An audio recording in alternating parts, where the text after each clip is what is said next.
Hello guys, welcome to UPSC point. दोस्तों, आज के इस वीडियो में हम जानेंगे कि राष्ट्रपति का निर्वाचन कैसे होता है। सारी प्रक्रिया को मैं आपको बहुत ही आसान भाषा में और सरल शब्दों में समझाने वाला हूं। इस वीडियो के बाद आपको दूसरा वीडियो देखने की जरूरत नहीं पड़ेगी, बस आप लास्ट तक बने रहिएगा। तो चलिए वीडियो की शुरुआत करते हैं। दोस्तों, राष्ट्रपति के निर्वाचन को जानने से पहले हमें ये जानना होगा कि अगर किसी व्यक्ति को राष्ट्रपति बनना है तो उसके पास में कौन कौन सी योग्यताएं होनी चाहिए। सबसे पहली योग्यता है दोस्तों, उस व्यक्ति को भारत का नागरिक होना चाहिए। उसकी आयु कम से कम 35 वर्ष पूरी हो चुकी हो। लोकसभा सदस्य बनने के लिए व्यक्ति योग्य हो, किसी भी लाभ के पद पर ना हो, यानी किसी भी प्रकार की सरकारी नौकरी में ना हो। ठीक है। इसी के साथ दोस्तों, व्यक्ति पागल ना हो और दिवालिया भी नहीं होना चाहिए। दिवालिया का मतलब है कि किसी भी व्यक्ति के पास इतना कर्ज ना हो कि वो चुका ही ना पाए, क्योंकि अगर ऐसा व्यक्ति राष्ट्रपति बन जाता है तो सबसे पहले अपना हित देखेगा। तो व्यक्ति जो है दिवालिया नहीं होना चाहिए। इसी के साथ दोस्तों, 50 प्रस्तावक और 50 अनुमोदकों का उसके पास समर्थन होना चाहिए। अब आपके मन में सबसे पहला प्रश्न आएगा कि सर 50 प्रस्तावक और 50 अनुमोदक होते क्या हैं। तो चलिए इसको समझते हैं। बात करते हैं 50 प्रस्तावकों की। दोस्तों, जब कोई व्यक्ति राष्ट्रपति चुनाव लड़ना चाहता है तो उसे कम से कम 50 सांसदों की जरूरत होती है। अब सांसद किसी भी सदन से हो सकते हैं, चाहे राज्यसभा से या फिर लोकसभा से, या फिर ऐसा भी हो सकता है कि लोकसभा से 30 सांसद हो और राज्यसभा से 20 हो, यानी टोटल 50 होना चाहिए। ठीक है। जब कोई व्यक्ति राष्ट्रपति का चुनाव लड़ना चाहता है तो उसको कम से कम 50 सांसदों की जरूरत होती है, जो कि प्रस्ताव लेकर आए और कहे कि हम इस व्यक्ति को राष्ट्रपति बनाना चाहते हैं। ठीक है। तो ये हो गए आपके प्रस्तावक। इसी के साथ दोस्तों, अब बात करते हैं अनुमोदकों की, जिनकी संख्या 50 होनी चाहिए। इसके बाद दोस्तों, उस व्यक्ति को और 50 सांसदों की जरूरत होती है जो कहें कि हम भी समर्थन करते हैं। इनको कहते हैं अनुमोदक। यानी सबसे पहले तो 50 लोग सामने आएंगे, प्रस्ताव लेकर आएंगे कि भैया हम इस व्यक्ति को राष्ट्रपति बनाना चाहते हैं। इसके बाद 50 अन्य सांसद आएंगे जो कि कहेंगे कि हाँ, हम भी समर्थन करते हैं। इस वजह से दोस्तों, किसी भी व्यक्ति को अगर राष्ट्रपति बनना है तो कम से कम 100 सांसदों का समर्थन उसके पास होना चाहिए, जो कि सीधे तौर पर उसका समर्थन करते हो। 50 प्रस्तावक के तौर पर और 50 अनुमोदक के तौर पर। यहाँ पर आपको इतना समझ आ गया होगा कि प्रस्तावक क्या होते हैं, जो कि प्रस्ताव लेकर आते हैं। इसके बाद 50 अन्य लोग आते हैं जो कहते हैं कि हम भी आपका समर्थन करते हैं। चलिए अब आगे बढ़ते हैं दोस्तों, और अब हम बात करने वाले हैं कि राष्ट्रपति के चुनाव में कौन कौन भाग लेता है। दोस्तों, राष्ट्रपति का चुनाव करवाने के लिए एक निर्वाचक मंडल बनाया जाता है, जो कि राष्ट्रपति के निर्वाचन में भाग लेते हैं। निर्वाचक मंडल में दोस्तों, संसद के दोनों सदनों के निर्वाचित सदस्य भाग लेते हैं। देखिए, मनोनीत भाग नहीं लेते हैं, मनोनीत सदस्य जो है वो भाग नहीं लेते हैं। ठीक है। इसी के साथ राज्य विधानसभाओं के निर्वाचित सदस्य राष्ट्रपति के निर्वाचन में भाग लेते हैं। दिल्ली और पुडुचेरी विधानसभा के निर्वाचित सदस्य भी राष्ट्रपति के चुनाव में भाग लेते हैं और वोटिंग करते हैं। अब आपके मन में आएगा कि सर मनोनीत सदस्य क्यों नहीं भाग लेते राष्ट्रपति के निर्वाचन में। क्योंकि दोस्तों देखिए, हमारा संविधान क्या कहता है कि एक जो व्यक्ति है वो कई बार राष्ट्रपति बन सकता है। अब मान लीजिए ए नाम का एक व्यक्ति है, वो राष्ट्रपति बन गया है, वो राज्यसभा में 12 सदस्यों को मनोनीत करेगा। ठीक है। अगली बार फिर से चुनाव होगा और इसमें वापस ये खड़ा हो जाएगा, तो 12 सदस्यों को क्या लगेगा, क्योंकि ये मनोनीत है। ठीक है। और कहाँ पर है, राज्यसभा में, तो इनको क्या लगेगा कि यार हमको पिछली बार इन्होंने मनोनीत किया था, मतलब हमको इन्होंने हेल्प की थी, तो हम भी इनके निर्वाचन में हेल्प करते हैं। तो इस तरह से जो ए नाम का व्यक्ति है ना, उसको हेल्प मिल जाएगी। तो यहाँ पर हमारा संविधान सीधे तौर पर कहता है कि भैया मनोनीत सदस्य जो है वो राष्ट्रपति के निर्वाचन में भाग ही नहीं लेंगे। दूसरा पॉइंट है कि राज्यों की विधानसभाओं के निर्वाचित सदस्य भाग लेंगे। अब आपके मन में प्रश्न आएगा कि सर मनोनीत क्यों नहीं लेते भाग। क्योंकि दोस्तों, जो राष्ट्रपति होता है ना, वो राज्यपाल को चुनता है। ठीक है। राज्यपाल को चुन लिया और राज्यपाल जो है वो विधानसभा में सदस्यों को मनोनीत करता है। तो भैया राज्यपाल किसके आदेश पर काम करेगा, राष्ट्रपति के आदेश पर। और राष्ट्रपति उन्हीं लोगों को मनोनीत करने के लिए कहेगा जो अगली बार राष्ट्रपति के निर्वाचन में हेल्प करे। इसी वजह से राज्यों की जो विधानसभाएं होती है ना, उसके मनोनीत सदस्य भाग नहीं लेते हैं, केवल निर्वाचित सदस्य ही राष्ट्रपति के निर्वाचन में हेल्प करते हैं, राष्ट्रपति के निर्वाचन में भाग लेते हैं। तो यहाँ पर आपको समझ आ गया कि निर्वाचित सदस्य ही क्यों भाग लेते हैं। दोस्तों आगे बढ़ने से पहले मैं आपको बता देता हूं कि राष्ट्रपति का जो निर्वाचन है ना वो एक जटिल प्रक्रिया है। इस वजह से बहुत ही ध्यान से वीडियो को देखना है। देखिए, जो राज्य होते हैं ना उनके लिए कानून कौन बनाता है, तो आप कहेंगे कि सर राज्य विधानमंडल। और राज्य विधानमंडल जो है वो दो भागों में बटी होती है, विधानसभा और विधान परिषद। यहाँ पर मैं आपको बता दूं कि राष्ट्रपति के निर्वाचन में विधान परिषद के जो सदस्य हैं ना वो भाग नहीं लेते हैं, क्योंकि दोस्तों हमारे देश में केवल 6 राज्य ही ऐसे हैं जहां पर विधान परिषद हैं। ये 6 राज्य कौन कौन से हैं? महाराष्ट्र, तेलंगाना, आंध्र प्रदेश, कर्नाटक, उत्तर प्रदेश और बिहार। केवल 6 राज्यों में ही विधान परिषद है, ठीक है, जबकि 28 राज्य हैं, है ना। मात्र 6 राज्यों में विधान परिषद है। जब इन 28 राज्यों में विधान परिषद बन जाएगी दोस्तों, तो राष्ट्रपति के निर्वाचन में भाग ले सकती है, लेकिन केवल 6 राज्यों में है। इस वजह से विधान परिषद के सदस्य राष्ट्रपति के निर्वाचन में भाग नहीं लेते हैं। चलिए अब आगे बढ़ते हैं। यहाँ तक आपको अच्छे से समझ आ गया होगा। अब बात करते हैं कि भैया हमारे 28 राज्य हैं और हर राज्य में विधानसभा है, और विधानसभा के निर्वाचित सदस्य जो हैं वो राष्ट्रपति के निर्वाचन में भाग लेते हैं। दोस्तों 28 राज्यों में अलग अलग विधानसभा सीटें हैं। जैसे उत्तर प्रदेश में 403 सीटें हैं विधानसभा की, राजस्थान में आपके 200 सीटें हैं विधानसभा की, मध्य प्रदेश में 230 सीटें हैं विधानसभा की। तो 28 राज्यों में अलग अलग विधानसभा सीटें हैं। और दोस्तों जो विधानसभा में निर्वाचित होते हैं ना उनको कहा जाता है विधायक या फिर एमएलए कहा जाता है। और दोस्तों एक विधायक एक ही वोट डालता है राष्ट्रपति के निर्वाचन में, लेकिन उसको एक नहीं गिना जाता, बल्कि उसके वोट की वैल्यू को निकाला जाता है, और वोट की जो भी वैल्यू होगी उसको काउंट किया जाता है। अब वोट की वैल्यू को कैसे निकाला जाता है, तो देखिए राज्य की जनसंख्या यहाँ पर रखी जाती है, ठीक है, और जिस राज्य की जनसंख्या को रखा गया है उसको भाग दे दिया जाता है टोटल एमएलए से, और गुणा कर दिया जाता है दोस्तों 1/1000 से। इसको और अच्छे से समझाता हूं। मान लीजिए कि उत्तर प्रदेश की जो जनसंख्या है लगभग 22 करोड़ है, तो यहाँ पर 22 करोड़ लिखेंगे, ठीक है, और उत्तर प्रदेश के जितने भी एमएलए हैं ना उनकी संख्या को यहाँ पर लिखेंगे, यानी 403 यहाँ पर लिखेंगे। तो 22 करोड़ को दोस्तों 403 से भाग दे देंगे और गुणा कर देंगे 1/1000 से, ठीक है। तो यहाँ पर एक विधायक के वोट की वैल्यू निकल कर आएगी। और दोस्तों उत्तर प्रदेश के एक विधायक की वोट की वैल्यू होती है 208, यानी उत्तर प्रदेश का एक विधायक वोट तो डालेगा एक, लेकिन उसकी वैल्यू होगी दोस्तों 208 के बराबर, यानी उसमें कितनी ताकत होगी? 208 के बराबर। और भैया उत्तर प्रदेश में टोटल कितनी सीटें हैं विधानसभा में? 403। तो 403 को गुणा कर देंगे आपके 208 से, यानी एक विधायक के वोट की वैल्यू कितनी है? 208। तो भैया 403 विधायकों के वोट की वैल्यू कितनी होगी? तो ये होगी दोस्तों आपकी 83,824। अब एक और उदाहरण लेते हैं। मान लीजिए सिक्किम है, ठीक है, तो सिक्किम में दोस्तों जो विधानसभा सीटें हैं ना उनकी संख्या है 32, और वहां पर 32 विधायक हैं। तो एक विधायक के वोट की वैल्यू कितनी होगी, इसको कैसे निकालेंगे? तो यहाँ पर सिक्किम की पूरी जनसंख्या लिखेंगे, ठीक है, और सिक्किम की जनसंख्या लिखने के नीचे यहाँ पर सिक्किम के जितने भी एमएलए हैं यानी जो विधायक है ना उससे भाग दे देंगे जनसंख्या को, गुणा कर देंगे 1/1000 से। तो सिक्किम के एक विधायक का वोट का वैल्यू निकल कर आएगा 7।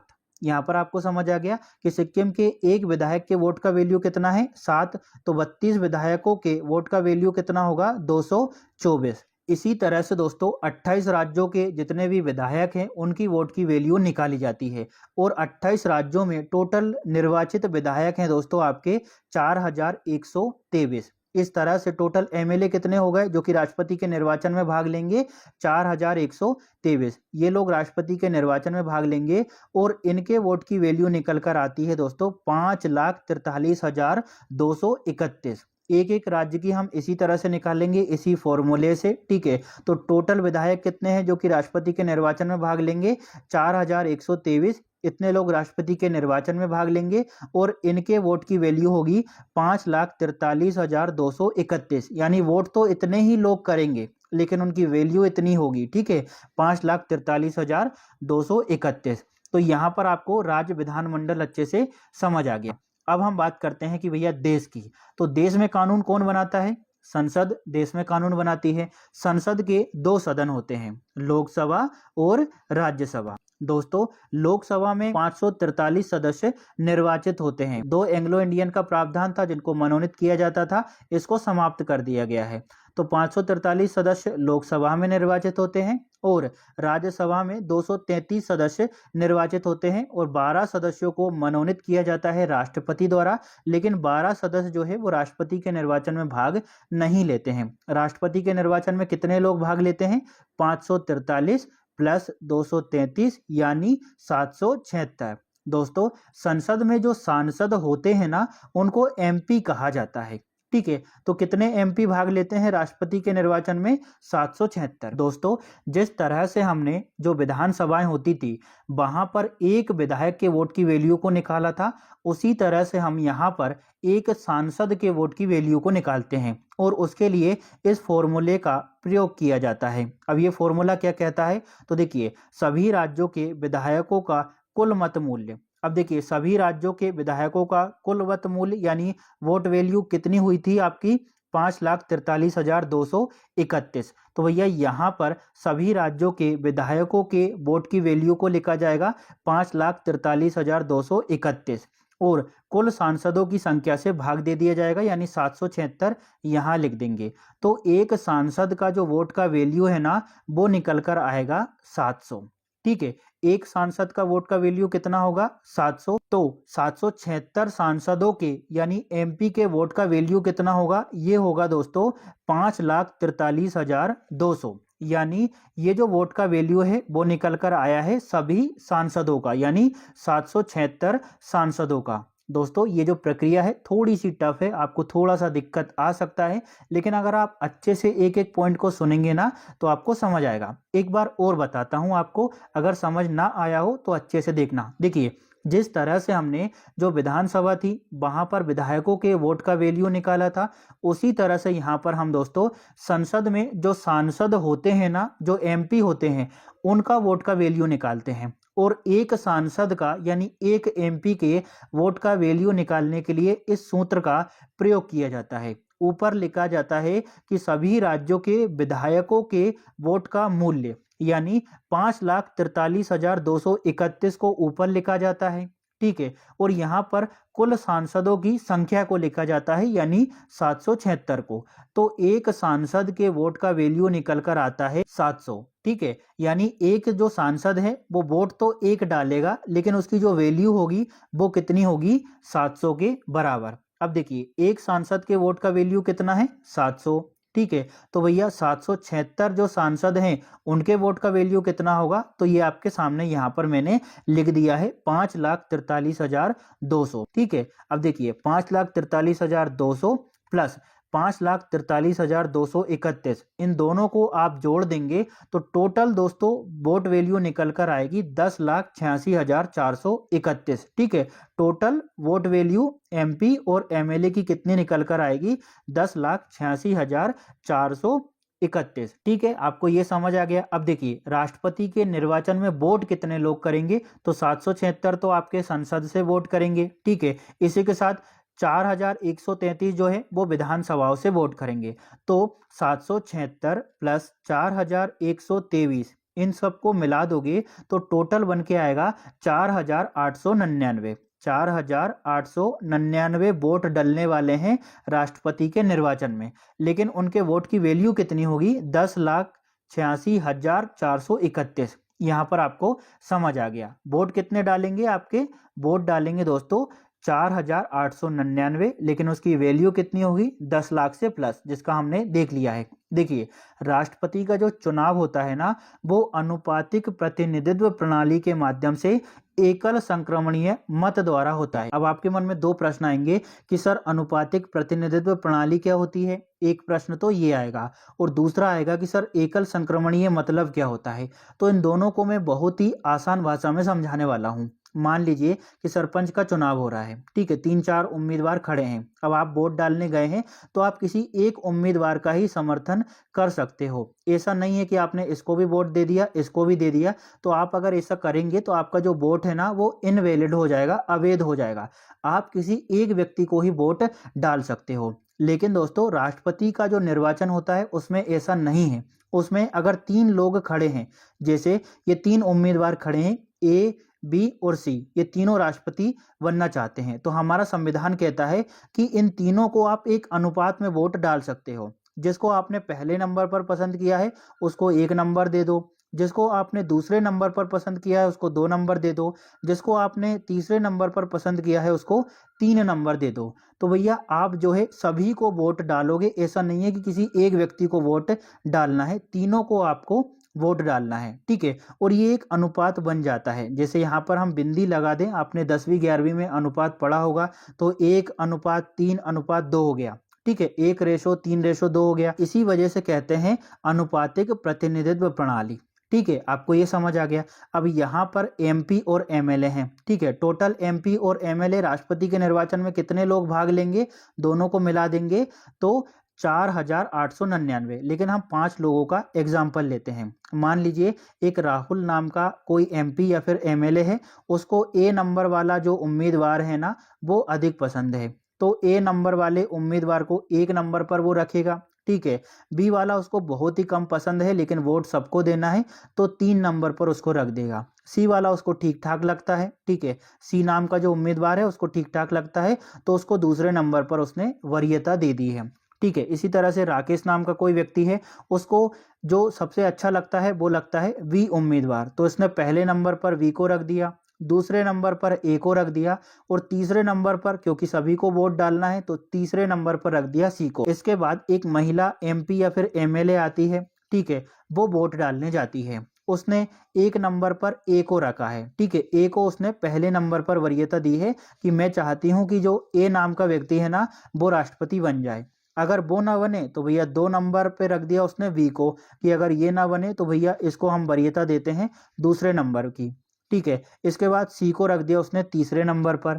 फिर एक अभिषेक नाम का व्यक्ति आता है, ठीक है, वो भी इसी प्रक्रिया को दोहराता है, उसको ए वाला जो नाम का व्यक्ति है ए नाम का वो बिल्कुल पसंद नहीं आता है, तो तीसरे नंबर पर उसको तीसरी वरीयता दे दी है, ठीक है। बी वाला जो बंदा है उसको पहले नंबर पर रख दिया है, सी वाले को दूसरे नंबर पर रख दिया है, इसी तरह से गौरव नाम का व्यक्ति करेगा। तो यहाँ पर एक अनुपात बन गया, तो इसको कह दिया अनुपातिक प्रतिनिधित्व प्रणाली। अब कौन जीतेगा और कौन हारेगा इसका निर्धारण होता है दोस्तों यहाँ पर जोड़ने से। देखिए राष्ट्रपति के 3 उम्मीदवार हैं, ए नाम का उम्मीदवार, बी और सी नाम का उम्मीदवार। तीनों में ये देखा जाएगा कि किसको कितनी वोटिंग मिली है और किसको कितना समर्थन दिया गया है। सबसे पहले हम बात करते हैं ए की। ए के मामले में ये देखा जाएगा कि इसको पहले नंबर पर कितने लोगों ने रखा है, तो एक ने रखा है, और यहाँ पर भी पहले नंबर पर 2 लोगों ने इसको रखा है, एक ये और एक ये, तो ए को पहले नंबर पर 2 लोगों ने रखा है, बी को पहले नंबर पर 2 लोगों ने रखा है, और सी को पहले नंबर पर यानी पहली वरीयता केवल एक सांसद या फिर जो विधायक है उसने दी है, यानी सी को केवल एक व्यक्ति ने पहले नंबर पर रखा है। तो सी का जो मामला है पूरी तरह से खत्म हो जाएगा, मतलब ये हार गया है, और इसका जो मामला है यानी जो इसकी वोटिंग है यहाँ पर खत्म हो जाती है, ठीक है, और इसका मामला इधर इन दोनों के बीच में संक्रमित हो जाता है। इसको कहते हैं एकल संक्रमणीय मत प्रणाली, ठीक है। अब ये दोनों बचे, यानी पहले चरण की जो मतगणना है ना उसमें ये दोनों बराबर हैं। अब दूसरे चरण की मतगणना होगी जिसमें देखा जाएगा कि किस उम्मीदवार को दूसरे नंबर पर सबसे ज्यादा लोगों ने रखा है, तो इसको रखा गया है दूसरे नंबर पर